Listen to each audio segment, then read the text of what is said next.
ต่อจากนี้เราจะมาขึ้นโมเดลคำสั่งทั้งหมดที่ใส่ในวิดีโอนี้จะเป็นเฉพาะสร้างอาคารหน่อยหลังนี้ส่วนรายละเอียดของคำสั่งอื่นๆจะไปจัดวิดีโอแยกต่างหากเพราะมันต้องอธิบายแน่หน่อยนึงมันจะใช้เวลาโอเคทวิตมาสั่งเสาอันนี้จะใส่นี่เลยคำสั่งตัวใส่นี่มันสั่งเสาตามกริดตัวนี้ตัวที่3นี่อยู่ในเฟรมอยู่ในตัวนี้เลือกวัสดุ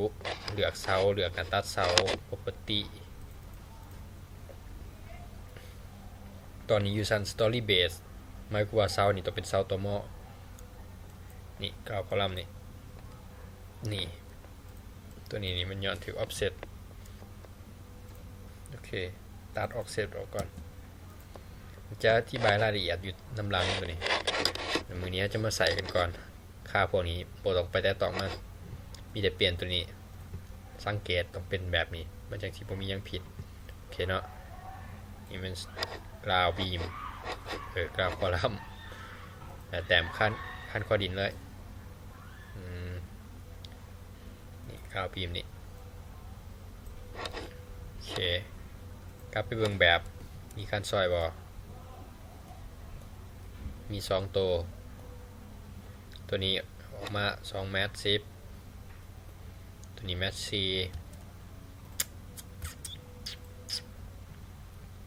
2 แมท 10เนาะ Ctrl R แม่น Copy แม่นหน้าต่างคำสั่งใส่ Copy นี้ Duplicate นี่เข้ามาใน Edit นี่ไปตามแกน x สังเกตเนาะแกนของโปรแกรมแกน x 2 แมท 10 2.1 apply มาselectข้างนี้ลบ 1.4 1 แมท 4 apply วันนี้มีอีกเส้นหนึ่งเนาะขึ้น 2.075 2 แมท 0.075 เลขนี้เนาะตัวนี้ขึ้นเลย 2.075 apply มันเกินมากโอเคผมเป็นยังใส่คำสั่งตัวนี้ตัวที่2 reshape object select member ตัวนี้เลยนี่เห็นบอกมันจะมีจุดต้นจุดปลายให้ติ๊กเสร็จแล้วก็ลากมาเลย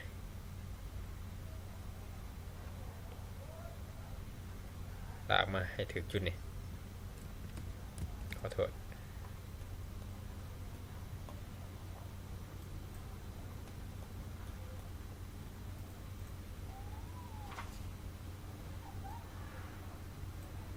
โอเคแสดงว่าขั้นสันหนึ่งนี่เหยียบหอยเนาะไปสัน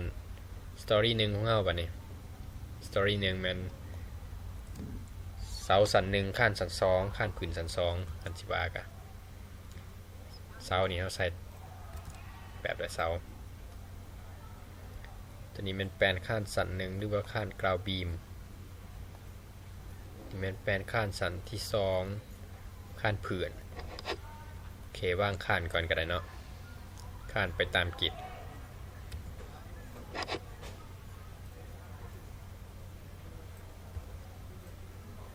เสาไปตามกิจแต่ตัวนี้จะบ่ฟ้าวใส่เนาะมันบ่มีแต่ตัวอยู่นอกกิจก็ต้องงงเนาะเบิ่งวิธีใส่คำสั่งไปลองแต้มโมเดลอาคารที่ตัวเองมี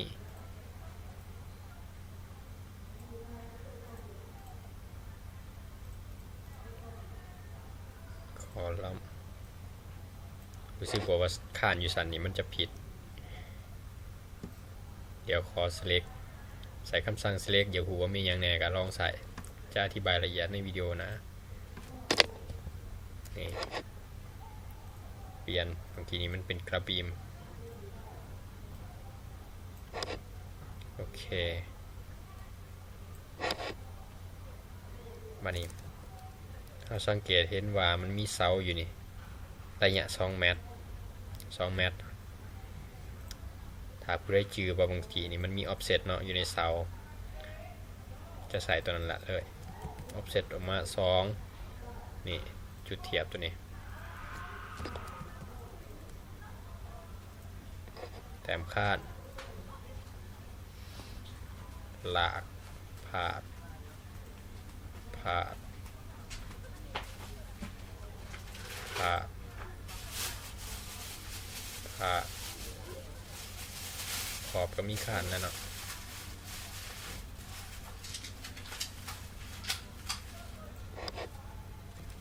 ยังโมมุดเป็นบ่ยังมีออกไปอีกขอบออกไปขอบ50หรือ40อยู่เครื่องกลางข้านไม่นี่กรอบออกไปเลยก็ได้ Ctrl R แกน Y จุด C แล้วก็หอตัวนี้ครับแต้มจะเลยประยุกต์ใส่คำสั่งให้เป็นกาไว้ต่อไปสังเกตขั้นซอยพื้นสัน2มี1คันใดนี่แมท3ข้างนี้แมท4ชนา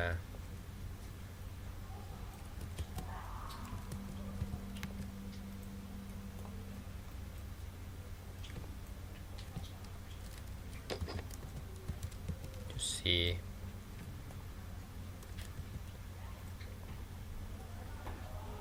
นี่แมท4คือกัน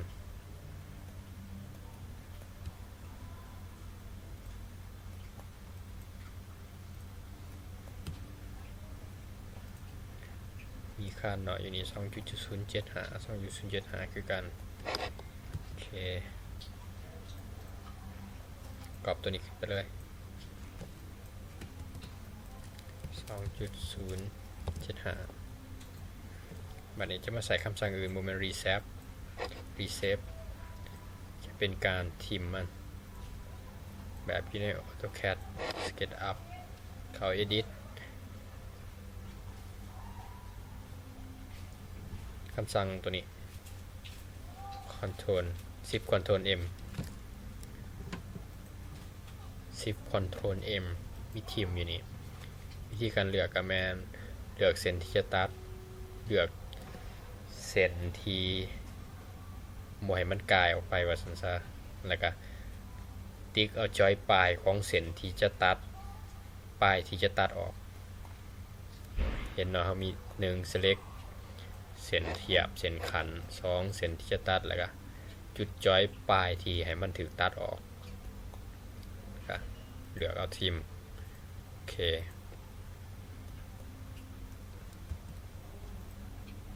อยู่ในนี้มดคานซอยคานหลังคานี่เป็นอาเซเล็กมันเป็นเล็กตัว C 2 ตัวประกบกันของเขาแบบ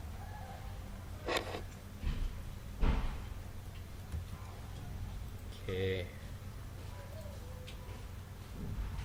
อยู่ในนี้ครับเพื่อนในบางเสาจากต้นจับเสาลงไป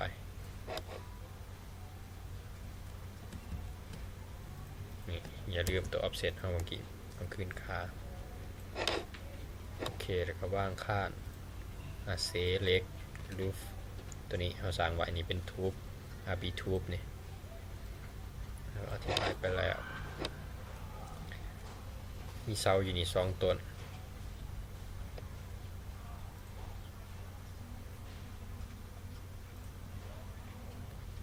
มั่นใจว่าถือเพราะมันจับจุดใจกลางให้ระยะนี้ต้องเป็นระยะครึ่งหนึ่งของ4 เมตรก็คือ2 เมตร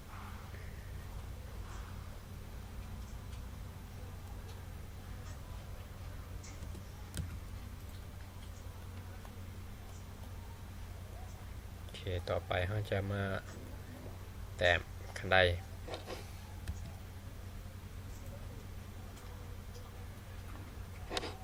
กลับไปที่ Study Base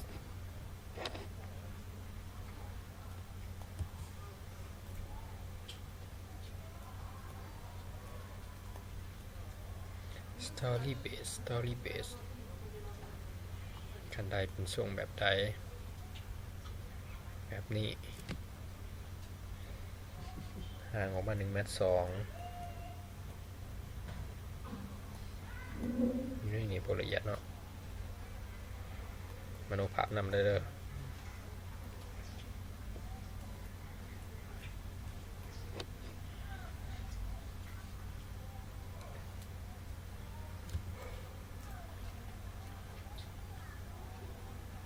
จะใส่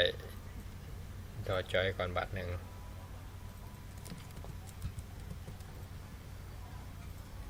แล้วค่อยจะตัดมันเข้า edit frame เฉพาะพวกเป็น element ใส่คำสั่งเบรกวันไหนมีจอยมันจะตัดให้โอเคได้ละตัวนี้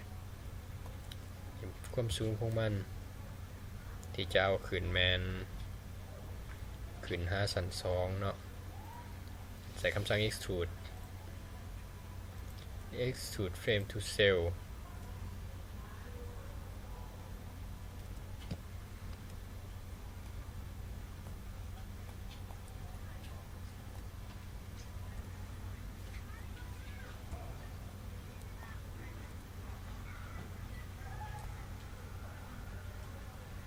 นี่ปิกขึ้นมาอยู่ริเฟรนหนึ่งapply แน่บางคนก็ว่าเป็นยังกันเกาะโอเคไม่ต้องไปสนใจมีอีกหลายวิธีเฮ็ดตัวนี้ก็ได้ที่ขึ้นมายับขึ้นไปอยู่ที่ reference pan ติ๊กโอเคเรียบร้อย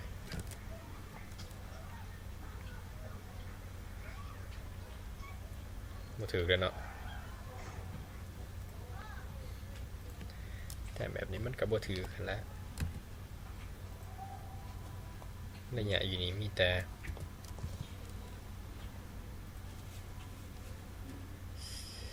4 เมตร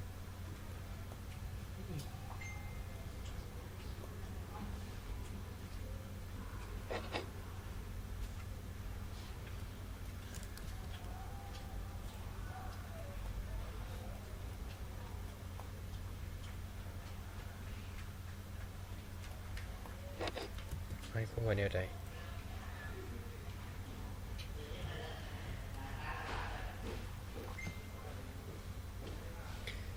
428มีแต่1 เมตรเอาอยู่นี่เนาะ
extrude แต่อธิบายตามหลัง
บ่จักว่ามันเป็นปืนหยังเดี๋ยวแอดไซน์ใหม่เลยแอดไซน์ด้วยการเข้าไปที่ครั้งนี้ก็ได้โดยเอาสแลบลากใส่เลยหรือจะเข้าแอดไซน์นี้ก็ได้เซลล์ slab section ที่เลือกโอเคได้คือกัน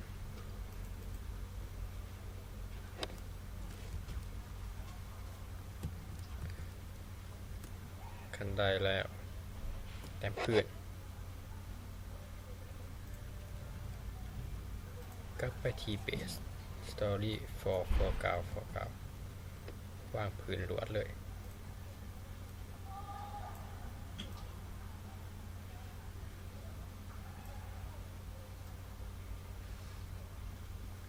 บอนทีมีข้านซ้อยเราจะแต้มแยกก็ได้หรือบอก็ได้ถ้าจะไปอธิบายกันอีกตามรางมาอีกมีรายละเอียดต่างๆนานา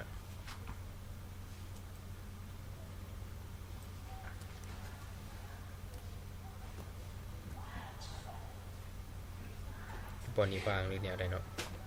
เป็นพื้นอยู่บอนนี้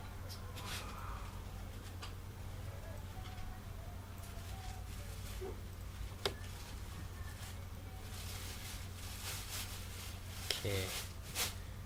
ไปชั้น2ส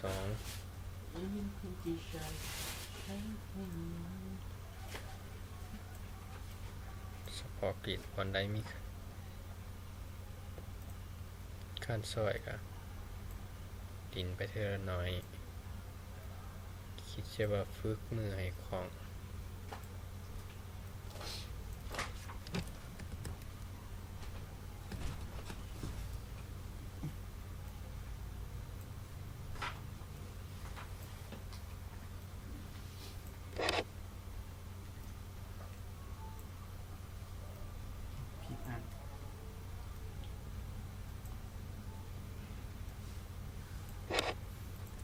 โอเคตัวนี้ใส่บอหรือบัวใส่ที่จริงมันเป็นบัวอยู่บ่นี่ใส่ก็ได้เพื่อน้ำหนัก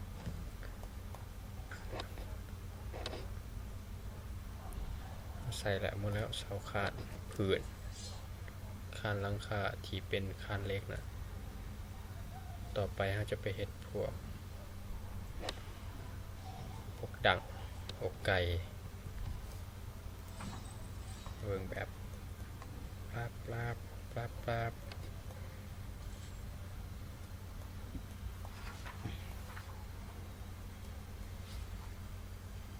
เสากลางที่เป็นดังขึ้นสุดมีอกไก่เล็กอยู่นี่ขึ้นไปสั่นถึงสุดนี่ลูฟสตอรี่วางเสาดังอยู่เครื่องกลางนะตัวนี้เป็น King Post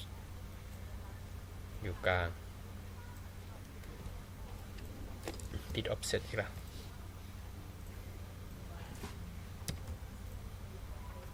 โอเค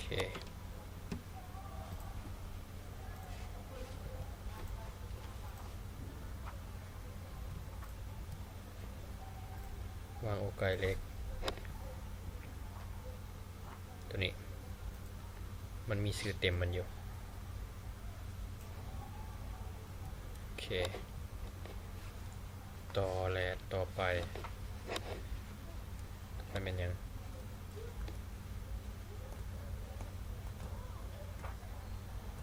จะให้มันโสดแต่ส่วนเสาหลังคาเครื่องมือพวกนี้จะอธิบายอีกหอบซะเนาะโซสเล็กเนี่ยก็เมื่อเป็นผูพวกนี้เป็นตะเข็ห่างตะเข็สั้นมันจะลงขอบอาจจะแต้มหลากเลย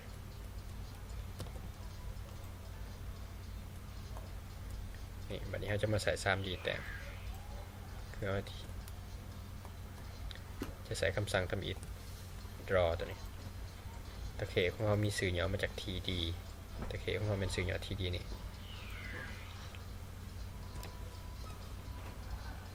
เปลี่ยนเป็นเฟรมกันบัดนึงนะ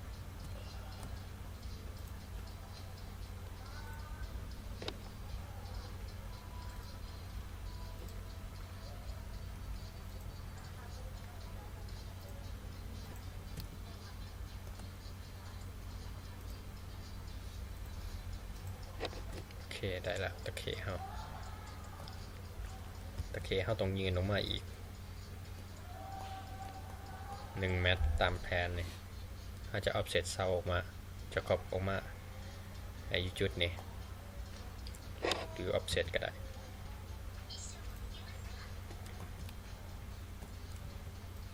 กรอบเนาะ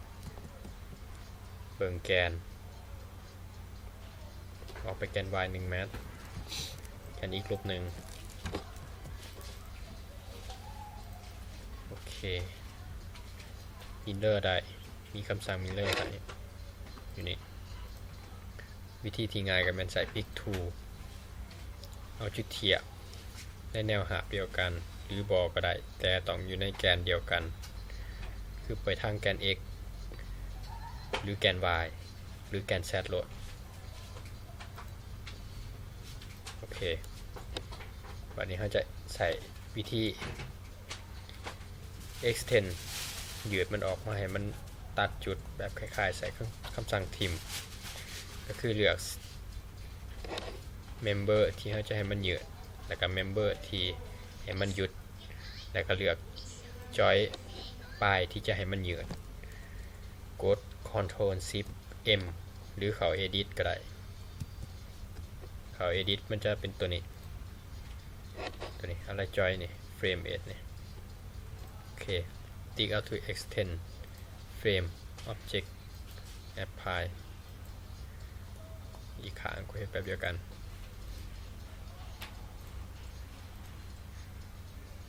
โอเคหมดประโยชน์เสาตัวเอามาอ้างอิงหรือต่อไปแมนแต้มชี้หัวเนาะวิธีแต้มชี้หัวก่อนอื่นเราจะมาแต้มเส้นคล้ายๆกันกับขาวไว้ก่อน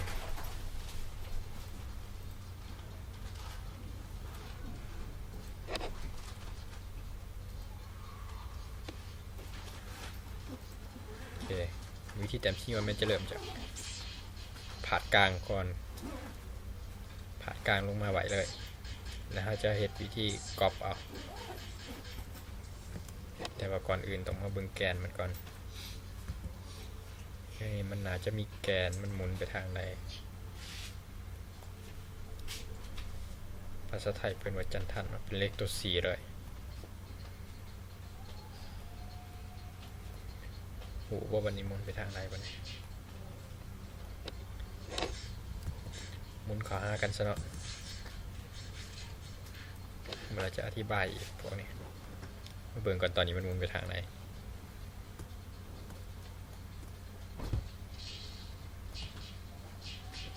ตอนนี้มันหมุนไปทางนี้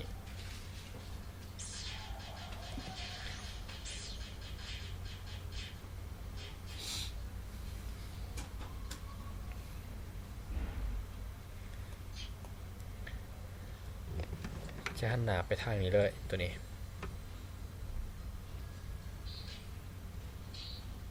โอเคเนาะ Ctrl R ก็ไปตามแกน Y ทาง1 เมตร นบอกระยะห่าง1 เมตรโอเคเลือกจำนวนหูว่าเท่าไรมันสิสุดใส่ประมาณไป10กายเป็นยังกายหรือบอกได้เอาอีกข้างถ้าจะใส่วิธีมิเลอร์ก็ได้ตัวกายไปเขาก็ลึกออกลึกเลยส่วนตัวที่ยืนออกไปนี่เขาก็ใส่วิธีทิมเลือกเส้นเทียบที่อยากให้มันยุดเลือกเมมเบอร์ที่จะตัดกับจุดปลายจอยที่จะถือตัดออกคอนโทรล Shift M ทิมโอเควันนี้มันมิเลอร์วันนี้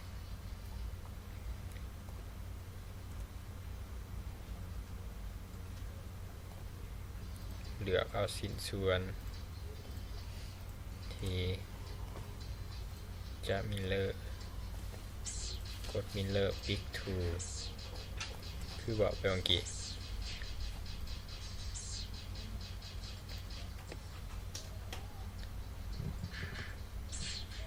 เลือกมิเลอร์นี่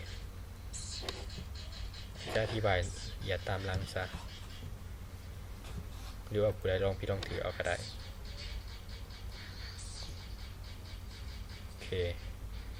แล้วก็จะมิเลอร์ข้ามไปข้างนั้นใส่คำสั่ง select frame เลือก rafter คลิกขวา select rafter ยกเว้นมอนี่ย้ายมันมาแล้วครับจังที่บอกมิเลอร์อีกเท่านึงเขาชี้ขามไปฝากนะขามมาฝากนี่โอเคตอนนี้รีบออกตัวเทียบ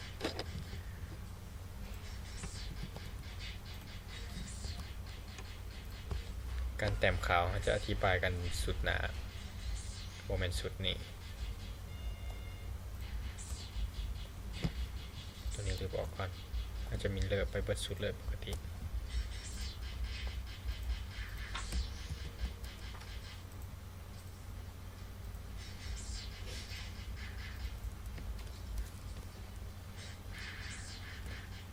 อันนี้การแต้มค้างนี้ก็คือการสร้างอ้างอิงขึ้นมารับเจอเนี่ยกันลาก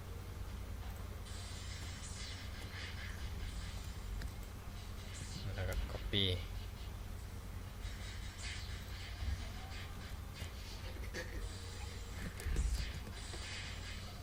ไปตามแกน x ลบ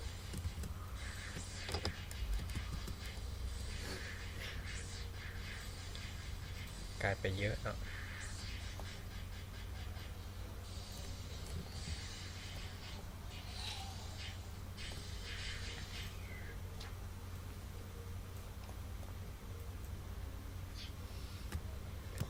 ทวนซิป M เบิ่งลอยเถือแต่บ่เฮ็ดกับบ่จื้อเอาแท้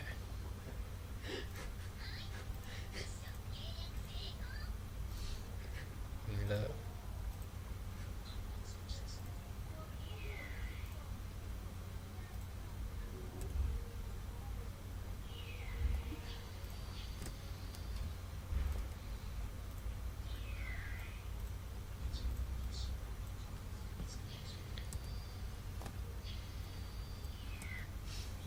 อีก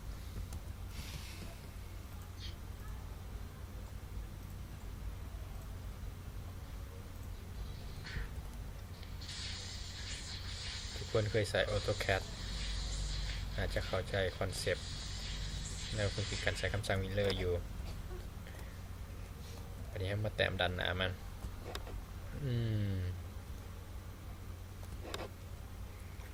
เสร็จแล้วด้านหน้าแต้มจะได้ปะเนี่ย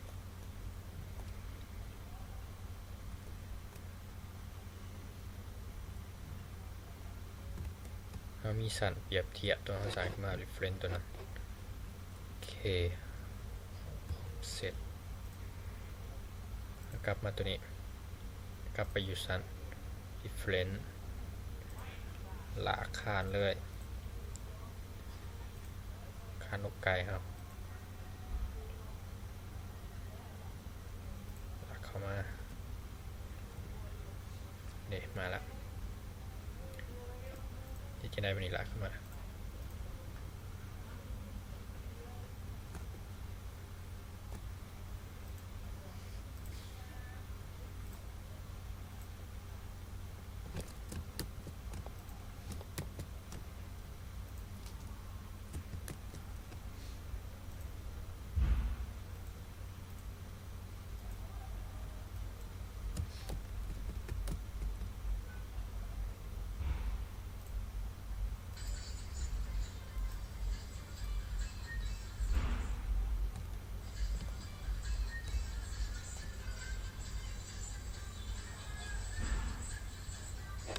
ใช้วิธี extrude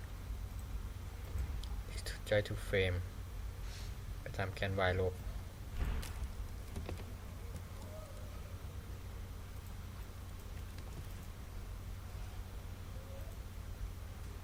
โอเค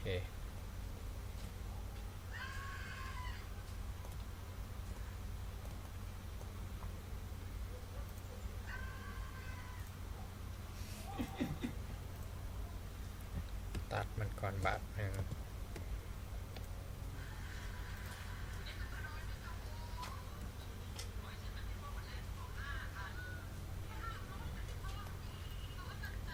ยืดออกมาอีก1 เมตร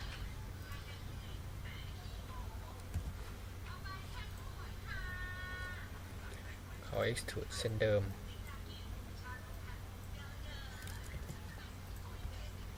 โอเค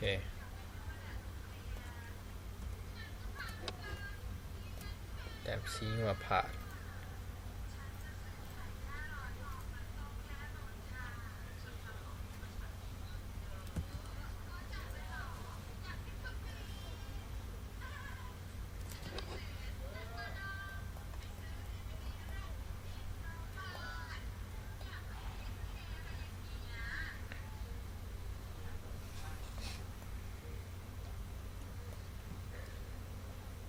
สีหัวผ่าอยู่นี่เนาะ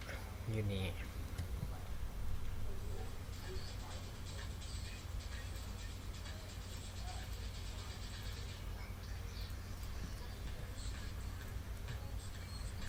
ก็เบิ่งแกนบาทหนึ่ง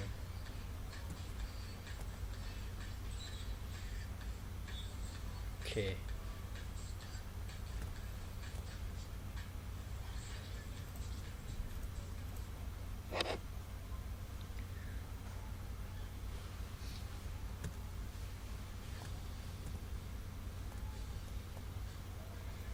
ตัวนี้มันจะต้องถือ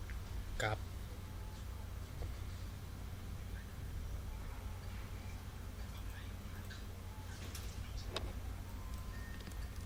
มัน90บ่180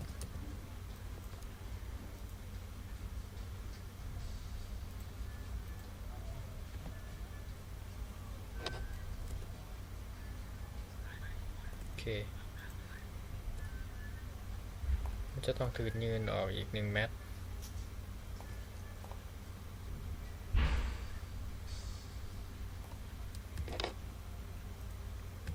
แมนบอ1 เมตร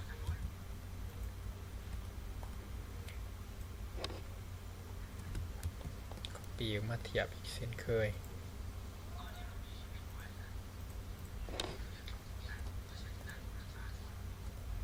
ได้แต่แนะนำวิธีที่เลือกกับไปเฮ็ดเองจังสิได้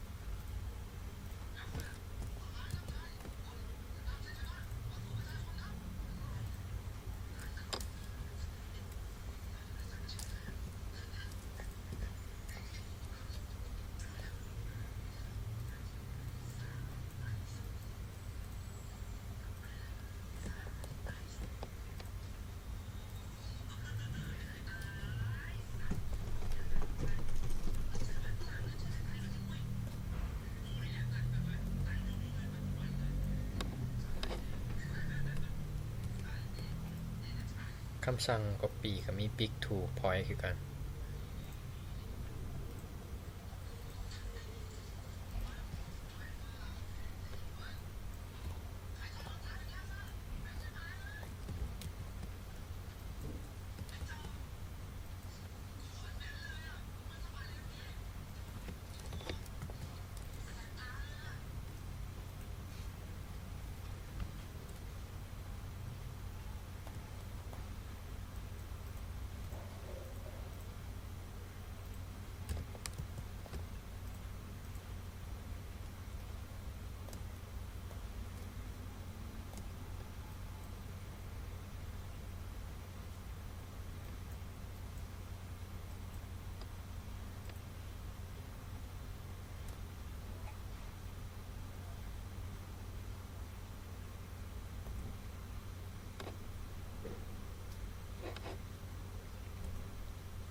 เข้าแล้วไงพี่น้อง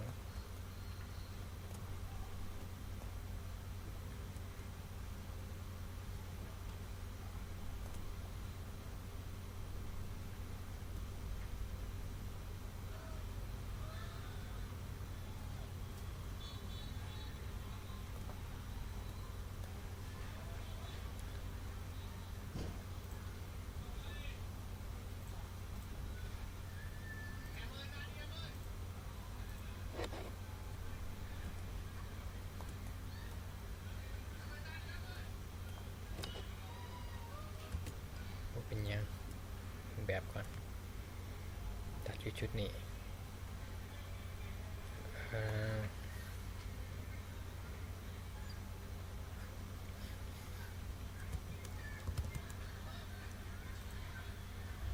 40 เซน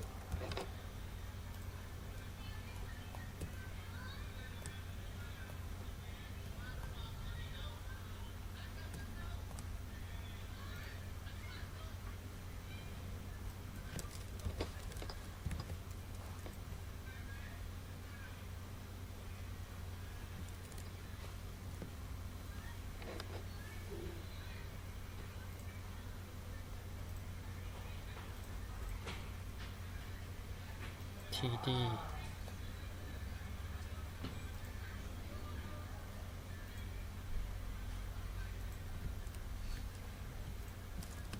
มิลเลอร์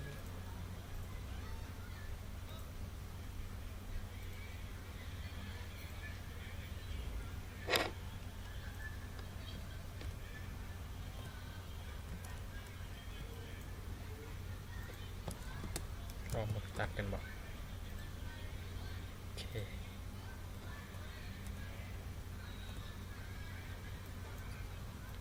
ถือว่ายังเป็นไปตามแบบอยู่เนาะเรายังไม่ทันได้ออกรูออกทางอะไรยังกรอบเข้าได้อีกเนาะกรอบเข้าไป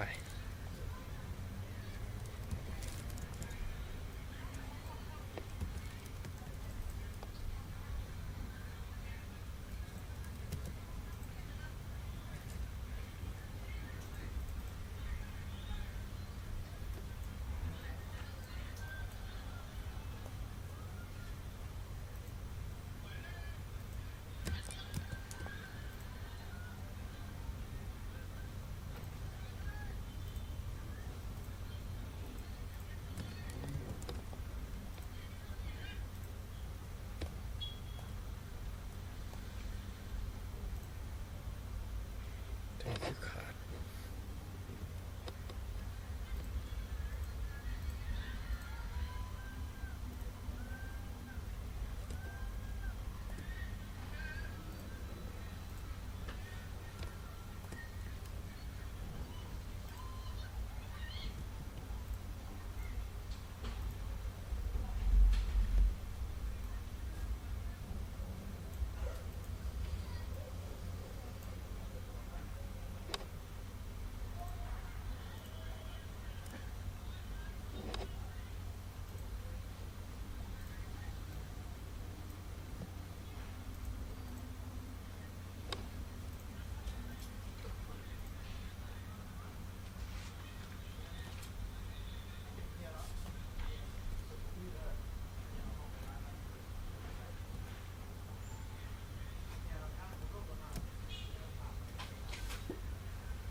กที่เงินไกลมากอะต้องตัดออกครับ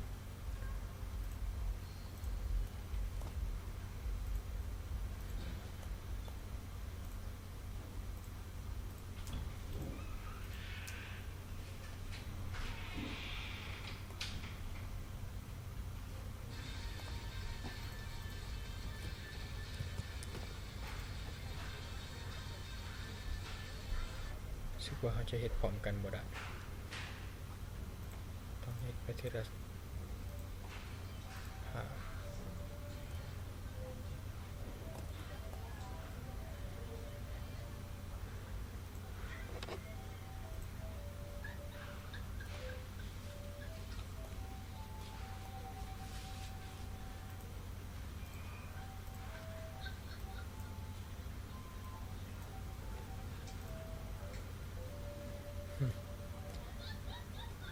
งานเข้าอีกครั้ง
แต่ไม่ตัวนี้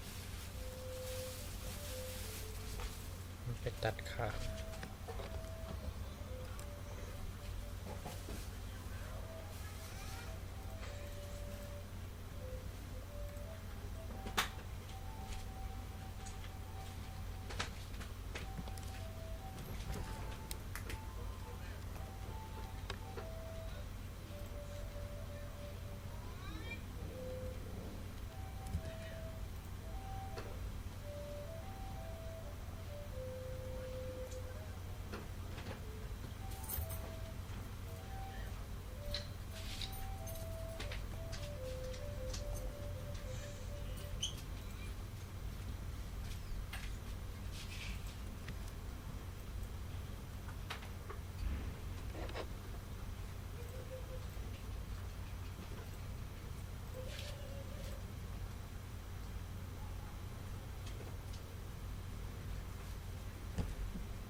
บ่เข้าใจโปรแกรมเขาจะเฮ็ดหยังอันนี้เนาะ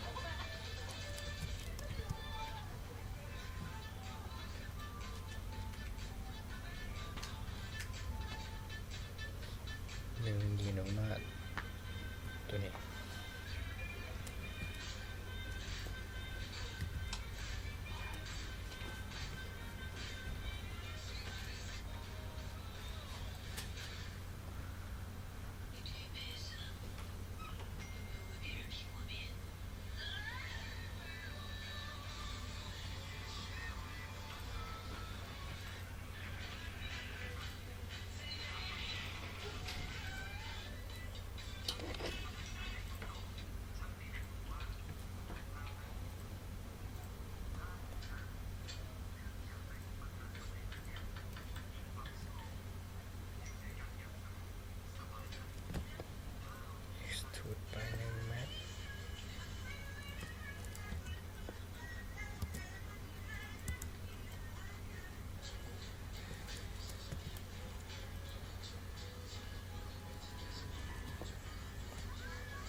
นี่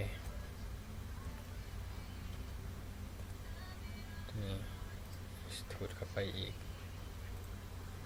0.6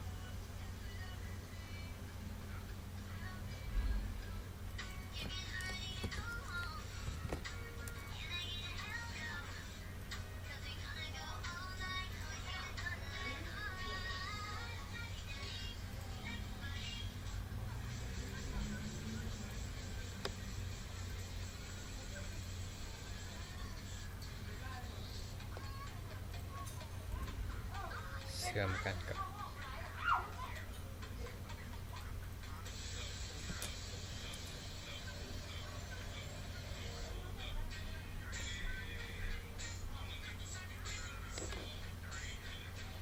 สูดลง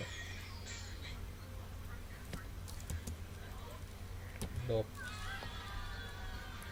3 เมตร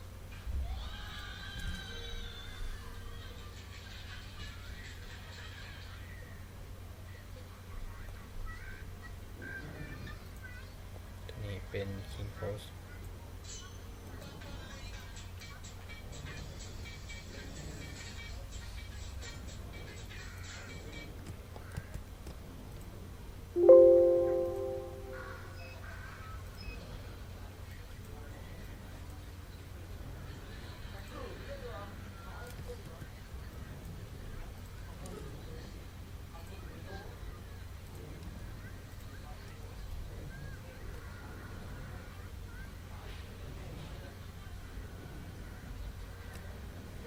โอเค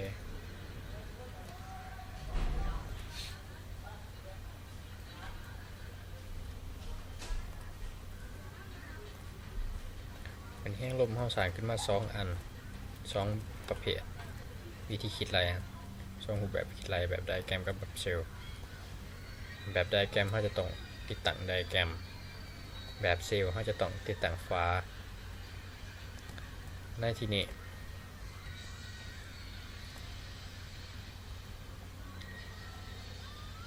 เราจะเก็บไว้เห็ดสุดหนาสุดนี้เราจะพอสำนีก่อน